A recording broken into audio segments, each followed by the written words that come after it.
Hey everyone, welcome to the video. और आज के इस वीडियो में हम देखने वाले हैं स्विच स्टेटमेंट्स के बारे में। So without further do let's get started.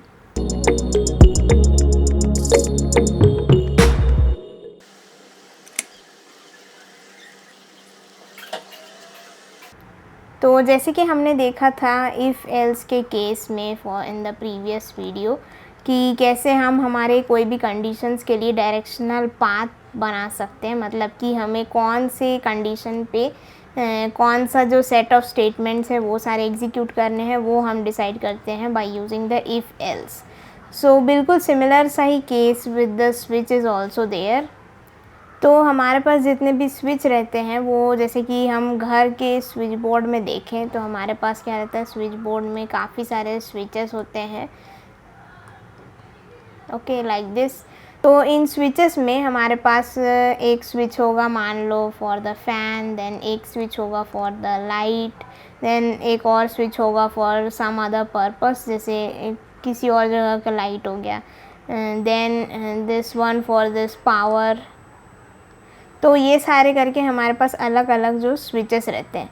तो स्विच में क्या रहता है, इसमें अलग अलग यूज़ केसेस हैं। जैसे कि फ़ैन को चालू करना है तो हमारे पास फ़ैन के लिए एक स्विच दिया हुआ है, देन लाइट को चालू करना है तो हमारे पास लाइट के लिए एक स्विच दिया हुआ है, लाइक दैट। सो हमारे पास यहाँ पे डिफरेंट यूज़ केस है। तो हमको जिस भी चीज़ को यूज़ करना है उस चीज़ के लिए हम जो है उस स्विच को ऑन कर देंगे and that will be working. तो बिल्कुल सिमिलर सा ही केस हमारे पास इस स्विच स्टेटमेंट्स में भी होता है इनसाइड अवर जावा। तो इनसाइड द जावा हमारा जो स्विच स्टेटमेंट्स का जो सिंटैक्स रहता है वो पहले देख लेते हैं। सो द सिंटैक्स इज़, पहले हम लिखेंगे स्विच एंड इसके अंदर हम लिखेंगे एक्सप्रेशन। एक्सप्रेशन का मीनिंग यहाँ पे ये है कि हम यहाँ पे कोई भी वेरिएबल लिख सकते हैं, कोई स्ट्रिंग लिख सकते हैं, देन कोई कुछ भी एक्सप्रेशन जो कि इवैल्यूएट हो सकता है, लाइक दैट। और फिर हमारे पास रहेंगे यहाँ पे केस 1 या फिर जो भी बोल सकते हैं केस, एंड जो भी हमारा उसका वैल्यू होगा, दैट वैल्यू डिपेंड्स ऑन क्या हम एक्सप्रेशन यूज़ कर रहे हैं यहाँ पे। तो जैसे कि मान लो मेरा कोई स्ट्रिंग हो सकता है वैल्यू, देन कोई नंबर हो सकता है, देन समथिंग एल्स, जो भी हमारा जो केस है वो यहाँ पे रहेगा। देन यहाँ पे हम लिखेंगे कोलन एंड आफ्टर दिस कुछ स्टेटमेंट्स जो कि हमको एग्जीक्यूट कराने हैं, ओके। तो देन एक केस के बाद हमने लिख दिया ब्रेक। अब ये जो ब्रेक है ये एक जंप स्टेटमेंट होता है जो कि हम लोग आगे जाके देखेंगे, बट इसका मोस्ट ऑफ द यूज़ जो रहता है वो यहाँ पे ही रहता है for the switch statements and काफ़ी सारे जगहों में। और हम इसके बाकी सारे यूजेस क्या क्या है वो हम आने वाले वीडियोज़ में देखेंगे। सो यहाँ पे हम इस ब्रेक को यूज़ करते हैं एंड एग्ज़ाम्पल में देखेंगे कि ये ब्रेक कैसे यूज़फुल है हमारे लिए।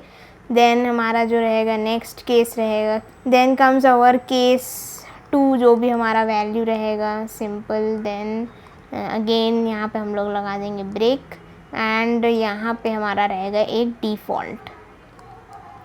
सो डिफ़ॉल्ट क्या है, डिफ़ॉल्ट यहाँ पे default is something which we want जब सारे के सारे केसेस जो है वो फेल हो जाते हैं। मतलब कि जैसे कि हम लोग लिखते थे इफ़ एल्स में, यहाँ पे क्या लिखते थे, हम लिखते थे कंडीशन लिखते थे, देन हम लिखते थे जो भी हमारा set of statements, then else if and again one condition like this and at the end हम लिखते थे एल्स, जो कि हमारा तब एग्जीक्यूट होता था जब सारे के सारे कंडीशंस जो है फेल हो जाते थे, राइट। तो जैसे ही ये सारे कंडीशंस फेल हो जाएंगे तब क्या एग्जीक्यूट होता था, एल्स एग्जीक्यूट होता था। बिल्कुल सिमिलर सा ही हमारे यहाँ पे डिफ़ॉल्ट है जो कि सारे कंडीशंस फेल होने के बाद में डिफ़ॉल्ट जो है वो एग्जीक्यूट होता है, ओके। सो देन अवर यहाँ पे हम कुछ भी स्टेटमेंट लिख सकते जो भी हमको एग्जीक्यूट कराना है। Then this is our syntax for the switch statement. अब बिल्कुल सिंपल सा ही एग्जांपल हम लेते हैं, जैसे कि हमने यहाँ पे लिया हमारे हाउस के जो स्विचेस होते हैं, हम इसी को ही देखते हैं एक बार।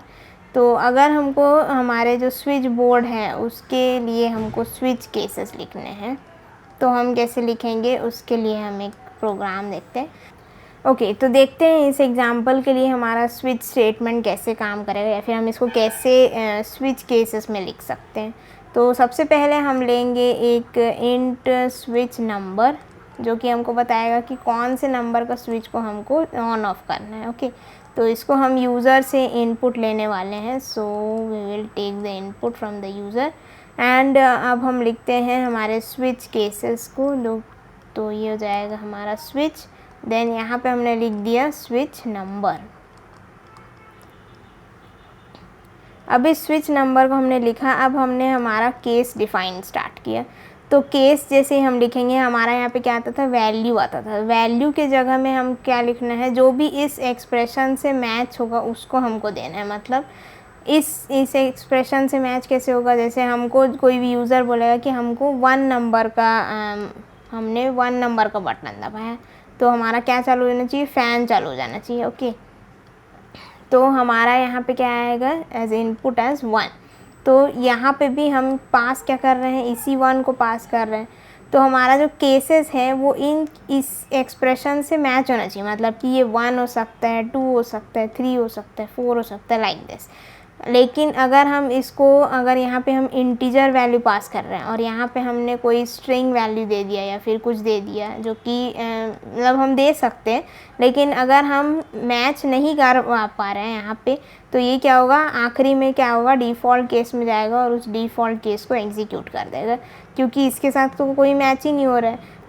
तो हमको यहाँ पे मैचिंग एक्सप्रेशंस पास करने हैं। ओके, तो देखते हैं यहाँ पे हम पहले लिखते हैं फॉर केस 1 के लिए लिखते हैं। केस 1 का मतलब क्या है, हमारा प्रिंट करा दो कि फ़ैन इज़ ऑन।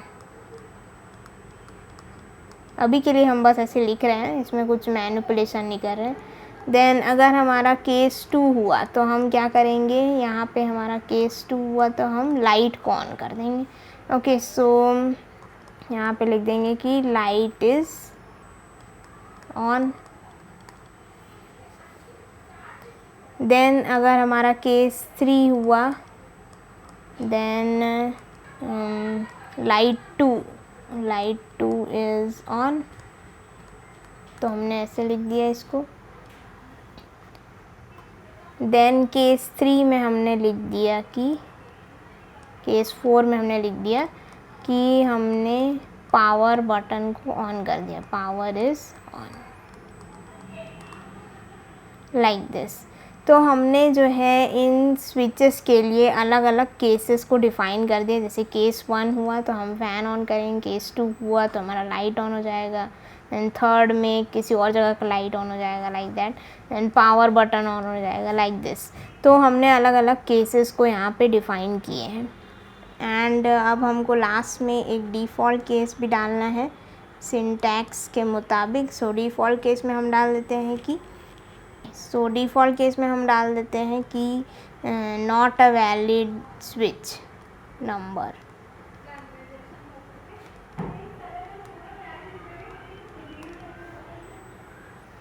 तो अब यहाँ पे अगर हम ध्यान से देखें तो इन सभी केसेस में हमने जो है ब्रेक का यूज़ नहीं किया है। Okay, so we have not used any break. And यहाँ पे हमने डिफ़ॉल्ट केस डिफ़ाइन कर दिया है। तो हमने अगर कोई भी ब्रेक का यूज़ नहीं किया है तब क्या होगा। फॉर एग्ज़ाम्पल, अगर मैं यूज़र हूँ एंड मैंने दिया इनपुट एज 3 हियर इनसाइड, तो मैंने दिया एज 3, तो हमारा क्या होना चाहिए, ये जो एक्सप्रेशन है यहाँ पे स्विच नंबर का, तो ये जो एक्सप्रेशन है वो जो है मैच करेगा कि हमारे पास कोई केस नंबर 3 है या नहीं। So it will go directly into the case number 3 और इसको जो है यहाँ पे प्रिंट कर देगा, राइट। तो ये हो जाएगा हमारा लाइट 2 इज़ ऑन। और फिर हम लोग बोलेंगे कि हमारा काम तो हो गया, हमारा जो स्विच केस था 3, फॉर दैट हम लोग ने प्रिंट कर दिया। लेकिन यहाँ पे ऐसे नहीं है, हमारा जो केस 4 है वो भी प्रिंट होगा एंड देन डिफ़ॉल्ट केस है वो भी प्रिंट होगा। वाई? बिकॉज हमने यहाँ पे ब्रेक का यूज़ नहीं किया है। तो हमारा जो केस 4 है पावर इज़ ऑन, ये भी प्रिंट होगा and not a valid number switch number, ये भी हमारा प्रिंट होगा। तो ये तीनों के तीनों स्टेटमेंट्स प्रिंट होंगे। इनफैक्ट अगर हमने यहाँ पे कोई केस 5 दिया होता या फिर केस 6 दिया होता तो वो सारे भी एग्जीक्यूट होते हैं, बिकॉज हमने यहाँ पे ब्रेक ही नहीं लगाया बीच में। सो जैसे ही कोई भी कंडीशन यहाँ पे इसका ट्रू होता है या फिर कोई भी केस मैच होता है तो उन सारे केसेस को वो एग्जीक्यूट करता है जो इस केस के बाद आता है। मतलब कि जैसे ही हमने देखा कि हमारा केस 3 जो है एग्जीक्यूट हो रहा है, उसके अंदर फिर क्या होगा, जो सारे नेक्स्ट केसेस है केस 4 जो कि हमारे लिए ट्रू भी नहीं है, इनफैक्ट ये हमारे लिए फॉल्स केस है, राइट। तो 4th हमारा हमको चाहिए ही नहीं था, लेकिन फिर भी वो उसको एग्जीक्यूट करेगा, बिकॉज एक बार अगर कंडीशन ट्रू हो गया then it will start executing from there only. मतलब इस लाइन से एग्जीक्यूट चालू करेगा एंड देन केस 4 में जाएगा, देन इसको भी एग्जीक्यूट करेगा, डिफ़ॉल्ट में जाएगा, इसको भी एग्जीक्यूट करेगा, लाइक दिस। तो ये जो रहता है हमारा एग्जीक्यूशन का सीक्वेंस रहता है, जहाँ से भी ट्रू हो रहा है वहाँ से हम प्रिंट करना स्टार्ट कर देते हैं। तो इस कंडीशन के लिए, इस चीज़ को ब्रेक करने के लिए हम यूज़ करते हैं आवर ब्रेक। तो ब्रेक जो रहता है वो बेसिकली हमारा क्या करता है, ब्रेक का काम ये रहता है कि हम जिस भी ब्लॉक ऑफ कॉन्टेक्स्ट में चल रहे हैं, मतलब कि जिस भी ब्लॉक ऑफ कोड में हैं हम, उस ब्लॉक ऑफ कोड से उसको एग्ज़िट करा देना। मतलब जैसे कि हमने यहाँ पे देखा कि स्विच केस में हमारा ये जो ब्लॉक चल रहा है स्विच का, तो इस स्विच के ब्लॉक से हमारा जो है ये ब्रेक करा के बाहर ला देगा। मतलब इस स्विच स्टेटमेंट से कम्प्लीटली बाहर आ जाएंगे हम, एंड जो नेक्स्ट स्टेटमेंट एग्जीक्यूट होगा वो इसके बाद होगा, लाइक इस ब्लॉक के बाहर का लाइन होगा। तो इस तरीके से हमारा जो है ब्रेक काम करता है। तो इसीलिए हम लोग अब जब नेक्स्ट टाइम अगर हमने यहाँ पे ब्रेक लगा दिया लाइक दिस, तो अब जब नेक्स्ट टाइम हम 3 डालेंगे तो क्या होगा, प्रिंट होगा light 2 is on and then देखिएगा ब्रेक है। ब्रेक जैसे ही लगेगा हम इस स्विच स्टेटमेंट से ही बाहर आ जाएंगे एंड देन हमारा जो प्रिंट होगा वो सिर्फ होगा light 2 is on.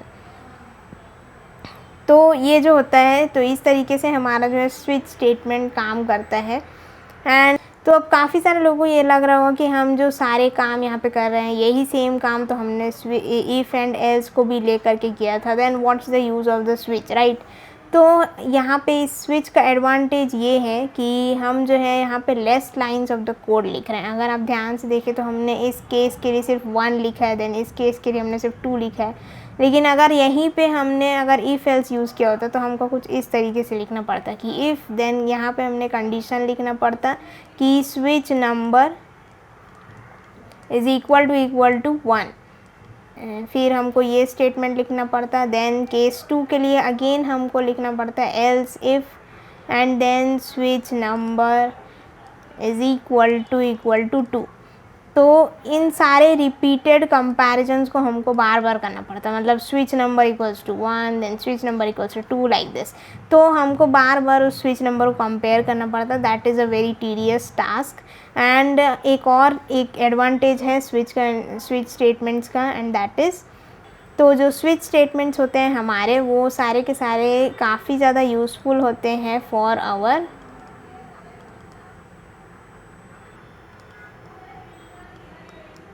Very useful for multiple conditions. अगर हमारे पास काफ़ी सारी कंडीशंस हैं तो हम rather than writing if and else if then again else if like this, तो इन सारे को यूज़ करने के बजाय हम स्विच स्टेटमेंट्स का यूज़ कर सकते हैं और अलग अलग केसेस को हम यहाँ पे डिफ़ाइन कर सकते हैं, राइट। तो ये जो है हमारे मल्टीपल कंडीशंस के लिए काफ़ी ज़्यादा यूज़फुल होते हैं एंड ये काफ़ी ज़्यादा फास्टर भी रहते हैं rather than if and else. अब ये फास्टर कैसे है, फास्टर इसीलिए है क्योंकि हमारा जो कंपाइलर होता है वो स्विच स्टेटमेंट्स के लिए एक जंप टेबल तैयार करता है। तो अब ये जो है यहाँ पे एक जंप टेबल तैयार करता है, जिस जंप टेबल में हमारे पास अलग अलग केसेस होंगे और उस केसेस से रिलेटेड उसकी एक मैपिंग स्टेटमेंट्स होंगे जो भी उसको एग्जीक्यूट कराना होगा, वो सारी चीज़ों को वो मैप करता है। अब जैसे कि हमने यहाँ पे देखा हमारे इस एग्जांपल में, तो हमारा जो केस 1 है, फॉर एग्जांपल अगर हम एक टेबल बनाएं लाइक दिस, तो बिल्कुल कुछ ऐसे ही सिमिलर सा टेबल बनाता है। अब इसके हम डिटेल्ड कॉन्सेप्ट में नहीं जा रहे कि एग्जैक्टली जो कंपाइलर वो कैसे टाइप का टेबल बना रहा है, क्या कर रहा है इनसाइड ऑफ दैट। हम सिर्फ ये एक ओवरव्यू देख रहे हैं कि जो स्विच स्टेटमेंट्स होते हैं वो हमारे लिए फास्टर क्यों रहते हैं। ओके, तो इसका रीज़न ये है कि ये जंप टेबल बनाता है जिसमें हमारे पास केसेस होते हैं डिफरेंट, जैसे कि केस 1 हो गया, then case 2, then case 3, then case 4 and then for the default like this. तो ये हमारे अलग अलग केसेस हो गए जिनके लिए ये मैप करेगा। यहाँ पे हमारे पास मैप्ड होंगे क्या चीज़, the block of code which we want to execute. Okay, तो जैसे कि हमने यहाँ पे देखा था कि फ़ैन को ऑन कर दो, तो ये ब्लॉक ऑफ कोड हो गया। देन यहाँ पे कुछ और होगा, देन समथिंग हियर। तो इन सारे स्टेटमेंट्स को ये जो है मैप करके रखता है कि इस केस के साथ में इसको मैप कर दो, इस केस 2 के साथ में इसको मैप कर दो, लाइक दिस। तो जैसे ही यूज़र ने दिया नंबर 3, तो हमारा क्या हुआ, हमने किसी को भी कंपेयर नहीं किया यहाँ पे, the comparison is not done. कि जैसे इफ़ कंडीशंस में क्या होता था कि हमने यहाँ पे चेक किया कि कंडीशंस ट्रू है कि नहीं, तो अगर वो ट्रू होगी तो ये एग्जीक्यूट होगा। अगर मान लो वो फॉल्स हो गया, तो फॉल्स होने के बाद क्या होता था, हमारा एल्स इफ में जाता था। तो एल्स इफ में क्या होता था, अगेन वो कंडीशन को चेक करेगा कि यहाँ पे ये ट्रू है कि नहीं। अगर ये ट्रू होगा तो एग्जीक्यूट होगा, नहीं होगा तो फिर से फॉल्स रहेगा, नेक्स्ट एल्स इफ में जाएगा एंड देन अगेन वो कंपेयर करेगा। तो यहाँ पे क्या हो रहा है, बार बार कंपैरिजन हो रहा है कि जो है कंडीशन चेकिंग हो रहा है कि ये कंडीशन ट्रू है कि नहीं। तो यहाँ पे हमारा बार बार जो है कंपैरिजन हो रहा है और कंडीशन चेक हो रहा है एंड देन हम उसको एग्जीक्यूट करेंगे लाइक दैट। तो ये जो प्रोसेस है वो थोड़ा टाइम ले लेता है as compare to our switch statements. To switch statements में हमारे पास क्या है, हमारे पास एक जंप टेबल है जिसमें हमारे पास अलग अलग केसेस हैं एंड हमारे पास ऑलरेडी स्टेटमेंट जो है मैप्ड है। मतलब कि जैसे ही हमने हमारे यूज़र ने बोला कि 3 हमको चाहिए, तो ये बिल्कुल आँख मूंद करके ये 3 में चला जाएगा एंड इससे मैप्ड जो भी हमारा स्टेटमेंट्स होगा उसको ये एग्जीक्यूट करने लग जाएगा। So this is what the switch statements are doing. तो हमारा जो है स्विच स्टेटमेंट्स जो रहते हैं वो काफ़ी फास्टर रहते हैं as compare to our if else, जिसमें बार बार हमको कंपैरिजन करना पड़ रहा है। ओके, तो इस तरीके से हमारा जो ये स्विच स्टेटमेंट्स काफ़ी फास्टर होते हैं। तो इस वीडियो में इतना ही, मिलते हैं नेक्स्ट वीडियो में and I hope you like the video. Thank you and like share and subscribe to the channel.